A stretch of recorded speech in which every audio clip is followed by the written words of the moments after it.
The latest movie news is making big headlines. The new James Bond movie gets a top-notch director. The Punisher is coming to Spider-Man 4. Russell Crowe stars in the new Highlander reboot. And while Pixar is flopping at the box office, Marvel announces 4 new movies. All this and a whole lot more, now in the KinoCheck news. For a long time, there's been speculation about Christopher Nolan or Gravity director Alfonso Cuarón. But now, the choice has been made for another filmmaking heavyweight. Denis Villeneuve will direct the next film in the Spy series. This news should please many 007 fans. Villeneuve is one of the most popular directors of our time and regularly manages to impress both audiences and critics with his movies. In an official announcement from Amazon MGM Studios, Villeneuve has already shared his thoughts on the upcoming project. Some of my earliest movie-going memories are connected to 007. I grew up watching James Bond films with my father, ever since Dr. No with Sean Connery. I'm a die-hard Bond fan. To me, he's sacred territory. I intend to honor the tradition and open the path for many new missions to come. This is a massive responsibility, but also incredibly exciting for me and a huge honor. Villeneuve started his Hollywood career with his acclaimed thrillers Prisoners and Sicario. He then made a breakthrough in the sci-fi genre with Arrival and Blade Runner 2049. Most recently, he's continued his successful career with the Dune films. James Bond is the next big step. It's still unknown who will be the next Bond, but fans have repeatedly called for Henry Cavill to take on the role. More recently, there's also been speculation about Rebel Ridge actor Aaron Pierre and 28 years later star Aaron Taylor Johnson. According to insider reports, filming for the new Bond movie is set to begin in 2026. Villeneuve is currently still busy with Dune 3. Therefore, the new 007 is not expected to hit theaters until 2027 at the earliest. What a piece of news! Jon Bernthal is the Punisher in Spider-Man Brand New Day. This will be the actor's first appearance in a Marvel film. Bernthal's Punisher was first seen in the second season of the popular Netflix series Daredevil. He then even got his own series with Marvel's The Punisher. So now the question is whether his appearance will be more of a cameo like that of his Daredevil colleague Charlie Cox in No Way Home, or whether the Punisher will have a significant impact on the story of Spider-Man 4. After all, the character is known for his brutal violence, which sets him apart from your friendly neighborhood Spider-Man. Industry insider John Roca, however, revealed back in January that we can likely expect a team-up between Peter Parker and Frank Castle against a savage version of the Hulk. And indeed, sources from the portal Nexus Point News recently confirmed that Bruce Banner will play a major role in Spider-Man 4. That leaves one big question. Why has the Hulk suddenly gone wild again? And why is he now siding with the bad guys? Chris Parker from 3C Films has an interesting theory. According to casting rumors from Daniel Rickman, Mr. Negative could be involved in the new movie. The Underworld boss would have the power to reactivate the Hulk's savage and destructive side. Reportedly, the production team has already been delving into samurai and shinobi clothing, a possible hint at the Asian villain and his henchmen. But these reports have also sparked speculation about whether Silver Samurai could appear as one of the villains. The news about the Punisher's appearance in Brand New Day is raising anticipation for the announced Punisher special on Disney+. The short film is set to be released next year alongside the second season of Daredevil Born Again. We expect this to lay the groundwork for his appearance in Spider-Man 4. By the way, this is not the only project that Tom Holland and Jon Bernthal are currently involved in together. Both are also starring in Christopher Nolan's action epic The Odyssey, which is likewise scheduled for release in 2026. Spider-Man Brand New Day is set to hit theaters on July 31st, 2026, if everything goes according to plan. The Fantastic Four opens in theaters in less than a month. The final trailer has been released, and you have very mixed opinions about it. Some of you are already celebrating it as a major Marvel comeback, while others remain highly skeptical. But beyond blockbuster cinema, another movie is standing out. The horror thriller Weapons starring Josh Brolin has apparently won you over with its first trailer. That's great news for Julia Garner, who stars in both films. By the way, for fans of quirky films, the first trailer for Bugonia is here, the new project from the Oscar-winning power duo Yorgos Lanthimos and Emma Stone. And trash movie fans can look forward to the reboot of the cult classic The Toxic Avenger, starring Peter Dinklage. Or maybe you prefer an old-school revenge thriller with Liam Neeson. No problem. He's back with a new sequel to The Ice Road. Of course, there are plenty of other new trailers, and not all of them are available here on our main channel. You can get the full overview with the KinoCheck app. There, you'll find everything from big blockbuster releases and streaming hits to interesting indie gems. That way, you won't miss a single new trailer, even those beyond mainstream cinema. Speaking of blockbusters, Jurassic World Rebirth finally hits theaters on July 2nd. Get an inside look at the film through an in-depth conversation with director Gareth Edwards. Here's a little preview. A few people maybe died. Some of the actors you got to know didn't make it to the end. I'm sorry about that.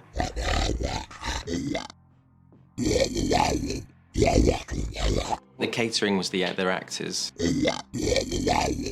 You can watch the full interview on KinoCheck.com and in the KinoCheck app. Pixar movies can bring tears to the audience's eyes. That's nothing new. But in the case of Elio, the reasons are less positive. $35 million in worldwide box office takings on the opening weekend. The worst opening ever for a Pixar film. By comparison, How to Train Your Dragon made twice as much that same weekend, and it had already been in theaters for a week. With an estimated budget of $150 million, Elio is therefore likely to be a significant financial loss for Disney. On the bright side, 28 years later is doing really well. The horror sequel is receiving great reviews and has already recouped its $60 million budget after just 1 week. This is a promising sign for the 2 sequels already planned. After much speculation, everything is now settled. Following his acclaimed work on Thunderbolts, Jake Schreier is now set to direct the first X-Men film in the MCU. After concluding the multiverse saga, Marvel is apparently planning a fresh start, with the X-Men at the center. A few months ago, it was already confirmed that a number of classic X-Men actors, such as Ian McKellen and Patrick Stewart, will return for Avengers Doomsday. Marvel further announced that 4 new MCU movies will be released in 2028. Possible candidates include the X-Men film, Blade, Black Panther 3, and Shang-Chi 2. It was only in May 2025 that Disney CEO Bob Iger admitted that Marvel had lost some focus in recent years. We all know that in our zeal to flood our streaming platform with more content, that we turned to all of our creative engines, including Marvel, and had them produce a lot more. We've also learned over time that quantity does not necessarily beget quality. By consolidating a bit and having Marvel focus much more on their films, we believe that will result in better quality. So now, 4 movies are slated for release in 2028. At least, it seems they're taking their time. Next year, we're only expecting Spider-Man 4 and Avengers Doomsday. And so far, only Avengers Secret Wars has been announced for 2027. There can be only one. But in the upcoming Highlander reboot, it seems there's room for a second movie star. As revealed by Collider magazine, none other than Oscar winner Russell Crowe will be starring alongside Henry Cavill. According to consistent reports from various outlets, Crowe will take on the role of the Mentor, the character originally played by Sean Connery in the first Highlander movie. So now we're eagerly awaiting the casting of the villain, originally played by Clancy Brown in the 1980s classic. As John Wick director Chad Stahelski disclosed, the new movie won't be just a simple remake, but rather a broader evolution of the saga. In addition to the Highlands and New York, the story will also take place in Hong Kong, which is why Henry Cavill's character will also be trained in martial arts. It's still unknown when we can expect the Highlander reboot to hit theaters. It had long been just a rumor, but now it's official. The Social Network 2 is in the works. According to Deadline magazine, Aaron Sorkin will be responsible for both the screenplay and the direction. David Fincher will not be returning. Sorkin previously wrote the Oscar-winning script for the predecessor. The successful writer spent a long time looking for the right idea. According to his own statement, it was the storming of the US Capitol that sparked new creative inspiration. However, the sequel will not deal directly with the US election. Instead, it'll focus on the global impact of Facebook, particularly on young people, phenomena of violence, and the social climate in other countries. This means that The Social Network 2 will not be a traditional sequel, but rather a thematic development. It's not yet clear when filming will begin. At the moment, Sorkin is probably busy with casting. Fans hoping for a return of Jesse Eisenberg, Andrew Garfield, or Justin Timberlake will probably be disappointed. A comeback doesn't seem to be planned, and a release date has also not been announced yet. What do you think? Is Denis Villeneuve the right director for James Bond? And who would you like to see as the new Bond? We're looking forward to your comments and would really appreciate a like on the video. Until next time, your KinoCheck team. Oh, and by the way, in case you missed it, here's more news that will pique your interest. Monsterverse fans are eagerly awaiting the theatrical release of Godzilla Kong's Supernova. One of the biggest topics of discussion: which new adversary can we expect? Well, it now seems as good as certain. The legendary SpaceGodzilla awaits us. This is hinted at by actor Matthew Modine, who shared the Japanese poster for Godzilla vs. SpaceGodzilla, along with the scene from the old film on his Instagram account. Now, this is unlikely to be a mere coincidence.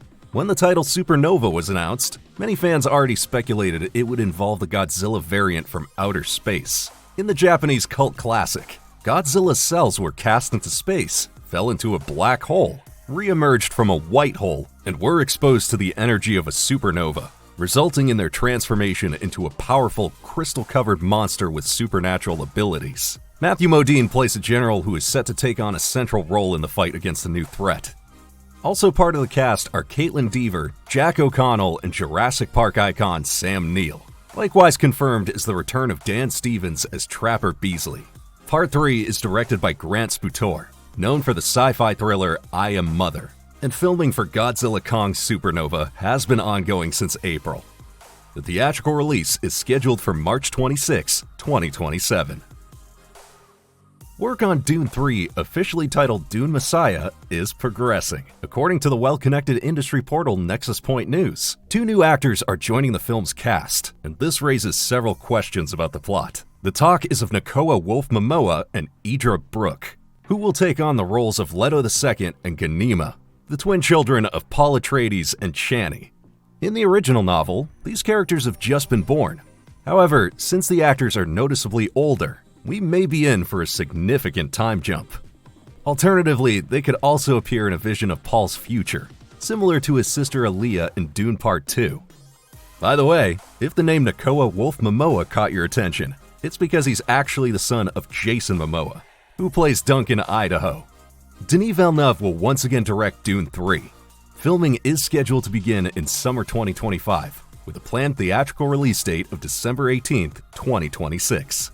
And a familiar name is also back to compose the soundtrack, none other than Hans Zimmer.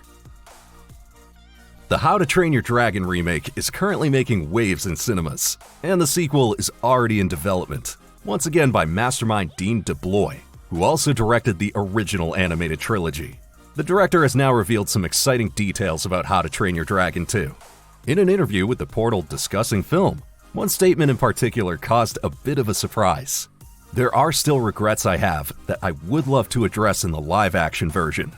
The director kept to himself what exactly he meant by this, but the prospect of changes in Part 2 is surprising, especially since the first live-action film closely followed the animated original in terms of content.